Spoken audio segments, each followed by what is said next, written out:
Assalamualaikum warahmatullahi wabarakatuh. Gimana teman-teman? Kabarnya sehat selalu ya untuk kita semua. Oke, mungkin di sini kalian sedang mengeluh ya. Pusing mikirin dipinjol, sedang galbay. Nggak bisa menghindari yang namanya gali lubang tutup lubang.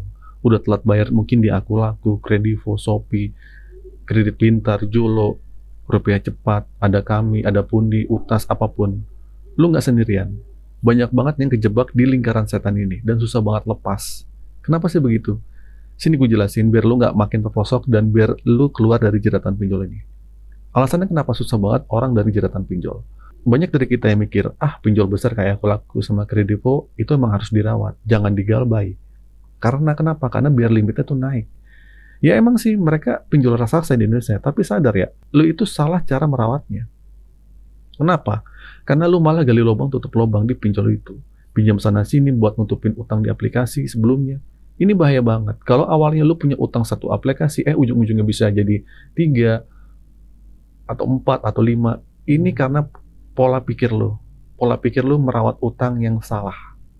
Nah, bunga pinjol itu berjalan per hari. Dan denda telat bayar juga dihitung per bulan. Nah, ini jebakan massal.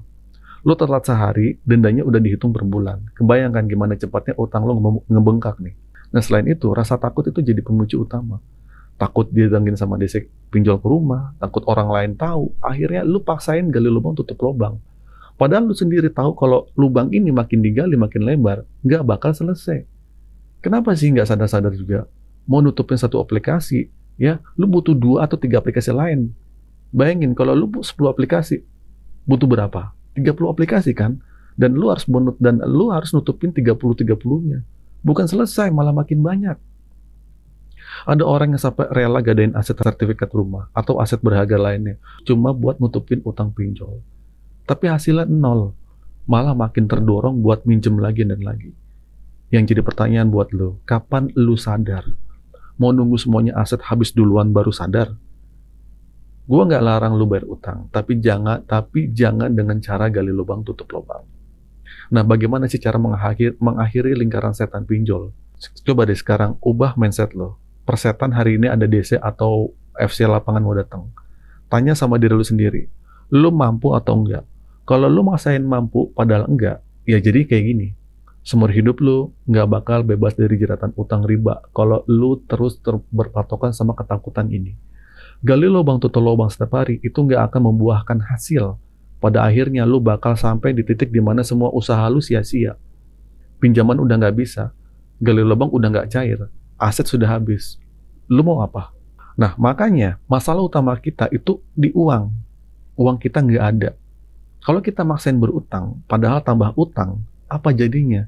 Jangan sampai utang mengakhiri lo. Tapi lu harus mengakhiri utang itu. Tahan di posisi itu ya. Kalau lu sekarang terjerat mungkin di Aku Laku, Kredivo, Shopee, dan lu nggak mampu bayar, jangan paksakan diri untuk gali lubang tutup lubang lagi. Tahan dulu. Ketidakmampuan ini bukan berarti lu harus menikmati, tapi lu tetap harus kerja, berusaha, kumpulin uang pelan-pelan. Nanti kalau sudah terkumpul, coba negosiasi. Jangan maksain cari pinjaman lain lagi. Karena lu sendiri yang bakal hancur. Ada orang yang cerita ke gue, berawal dari Aku Laku, ya, didatengin DC, terus karena buntu, dia dikasih ide sama temannya buat pinjol di pinjol lain. Akhirnya yang awalnya cuma utang di Aku Laku, jadi punya banyak utang di berbagai aplikasi. Kita mau menyelesaikan utang, bukan nambah utang kan? Jadi daripada gali lubang tutup lubang, lebih baik lu berhenti bayar pinjol untuk sementara waktu. Itu konsep galbay. Galbay itu gagal bayar, tunda bayar. Bukan berarti lu ngemplang pinjol. Ingat ya, di channel ini gue nggak pernah nyuruh lu untuk ngemplang pinjol. Ya, maksudnya galbay udah nggak dibayar. Bukan begitu, karena hutang adalah hutang. Gue umat muslim ya, gue orang Islam. Hutang itu wajib dibayar. Nggak akan masuk surga orang yang nggak bayar hutang. Nah, oke, nggak ada masalah daripada utang lu beranak pinak. Awalnya cuma mikirin bunga di satu aplikasi. Sekarang jadi banyak. Bunga di banyak aplikasi. Belum lagi mungkin biaya layanan, belum lagi dendanya kalau telat sehari. Itu gimana? Risiko gagal bayar di pinjol itu nggak seberat yang lu bayangin. Nama lu mungkin masuk skor kredit bermasalah, BI checking. Asalkan lu berjanji nggak akan berutang lagi ke depannya, resiko ini nggak ada masalah. Ini cuma cambukan buat lu biar lu lebih sadar dan membuka pikiran. Jangan korbankan hidup lu cuma demi mungkin nama baik lah, supaya orang lain nggak tahu. Nah, bayangin, lu sampai minjem di bank ratusan juta, tapi utang lu nggak selesai-selesai juga. Sebelum lu ketemu gue, udah berapa juta? Puluhan, ratusan juta yang lo habisin buat pinjol, yang memperbanyak utang lo, itu gali lubang tutup lubang. Uang yang awalnya lu pakai mungkin cuma 2 juta, tapi gara-gara gali lubang tutup lubang, itu bisa bengkak sampai 5 juta, 10 juta, bahkan 30 juta. Nah, ketakutan ini yang merugikan lu. Semakin lu takut, semakin besar peluang lu untuk melakukan tindakan bodoh yang pada akhirnya bikin lu makin susah. Gue perhatiin ya, banyak orang yang susah lepas dari pinjol karena mereka nggak mau berhenti gali lubang tutup lubang. Dan akar masalahnya ada di sana. Apa? Ketakutan. Ya? Nah, jadi yuk kita buka pikiran ini. Kalau memang keadaan hidup lu hari ini lagi susah, ya udah, terima kenyataan aja. Jangan dipaksain gali lubang tutup lubang sampai utang lu makin banyak. Jangan sampai jual aset yang nggak ada. Anggap aja ini cambukan biar lu jauh lebih baik ke depannya. Gue udah sering ngomong ke lu berkali-kali, ya. Untuk gue nggak bosan-bosannya untuk ngasih tahu. Sumber kekuatan pinjol itu ada di telepon, di WhatsApp dan email lu. Masalah lu itu di HP lu. Kalau lu ditelepon, mungkin lu panik, baca chat, ya, panik lagi, atau baca email. Ketakutan itu muncul kan? Semua masalah itu ada di HP, di handphone lu.